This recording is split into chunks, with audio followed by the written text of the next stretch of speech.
Hope everybody's doing well. Good week of practice for us. Hopefully we got some things cleaned up and got better. We need to, and I feel like the guys are in a good position and good shape mentally, and put the finishing touches on it tomorrow, and hopefully go out there and play better this Saturday than we did a week ago. So I'll open it up for questions. If questions, raise your hand. Hagan. Hey, Coach Stoops, you talked about, how the players are feeling mentally. What have the attitudes been like in the locker room over the past few days? Seem to be very good. Business as usual. Guys understand that we have to play better in certain areas, and it's been good. John Wong. Mark, you mentioned last week that Chris Rodriguez was a big boy and he could kind of handle the challenges that were coming his way. But I know that also doesn't mean that you're just going to let him flounder. I mean, what has the coaching staff been doing? What has the team been doing to kind of help him get his swagger back? We don't have to do anything for that. You're right to this extent, John. Coaching is coaching. Coach Settle does a great job. Liam does a great job.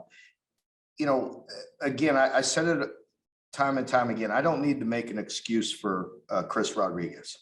He's a very good football player, and we're not making excuses. He was not at 100%. I mean, I said it 4 times. He's practiced every day, every rep this week. That generally carries over to the game. He was not able to do that a week ago. Again, I'm not making an excuse for him. He wasn't at 100%. He wasn't himself. I think he'll be fine.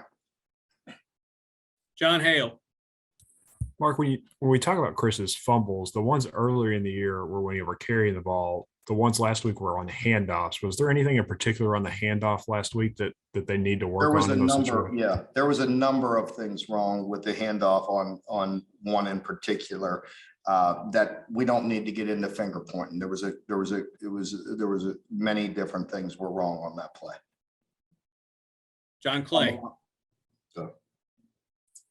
Mark, obviously with Tennessee's high tempo offense, communication's a big key on the defensive side. How do you feel like your defense has been communicating this year, and how have they done this week?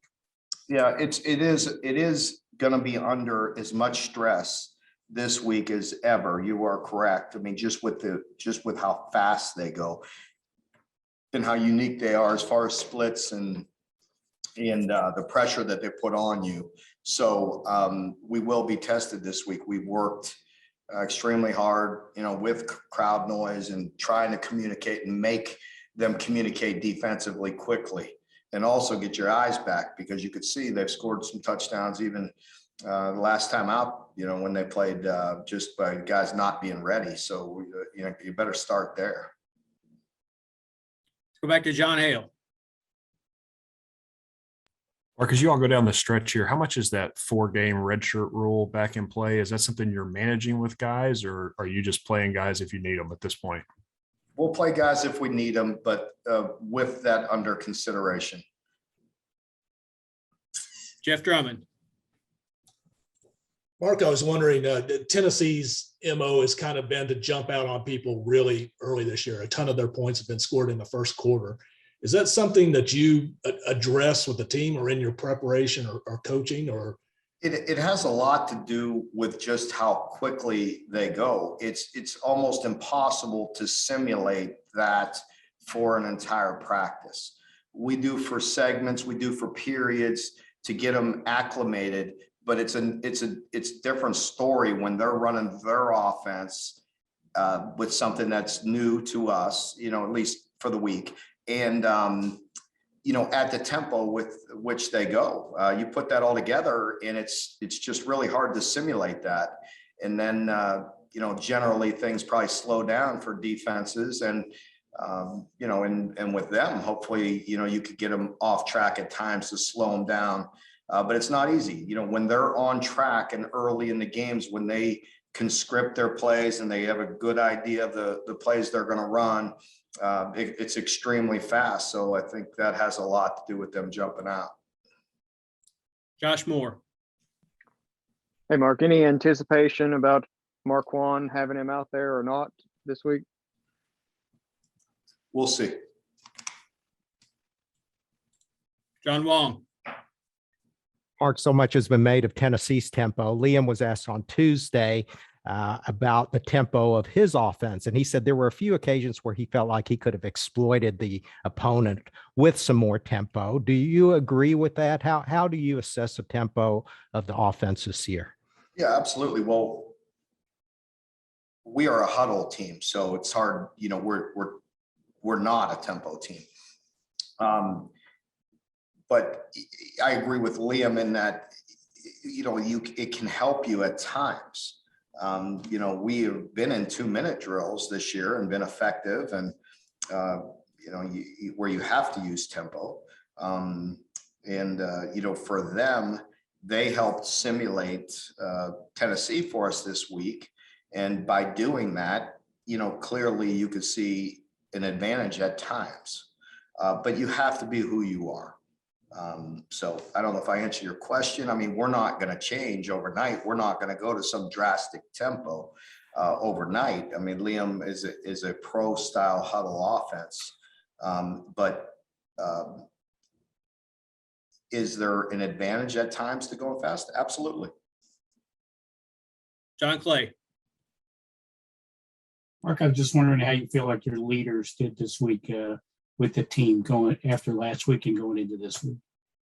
We need our leaders to step up. We've challenged them. I've challenged them. They know that they have to lead right now. So I feel like they have, but we're not there yet. John Wong. It seems like you face a very specific type of offense every week. I mean, it is the SEC. Last week it was Mississippi State, air raid, Mike Leach. This year it's this high tempo Josh Heupel offense. When you have your opponents look at you, what would you like them to think is specific about Kentucky when they're playing Kentucky? What's different about Kentucky? That's up to you and them or whatever. I'm not going to get into defining and giving you a headline on what I think our definition is. I mean, you know, we've had a clear identity of who we are. We're trying to get better every week. We're doing the best we can. You know, we're trying to improve in the areas where we fell short. Hagan. You know, talking about, you know, these last few days of practice, what are the key things you think you need to focus on going into Saturday's game after having a few practices under your belt this week? Between now and then, you're saying? Yes.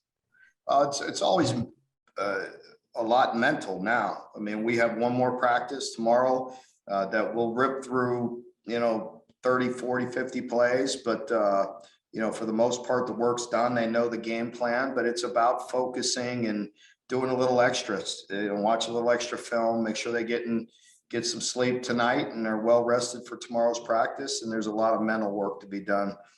Coaches give tests, tips, and reminders. So there's quite a bit of mental work between now and Saturday. Jeff Drummond. Hey, Mark, are you able to say anything more about Jordan Wright or Juton McClain and their status this week? Pardon me? Are you able to say anything more about Jordan Wright and Juton McClain, their status this week? I'm not going to address that at this point, man. In the we'll see column? We'll see.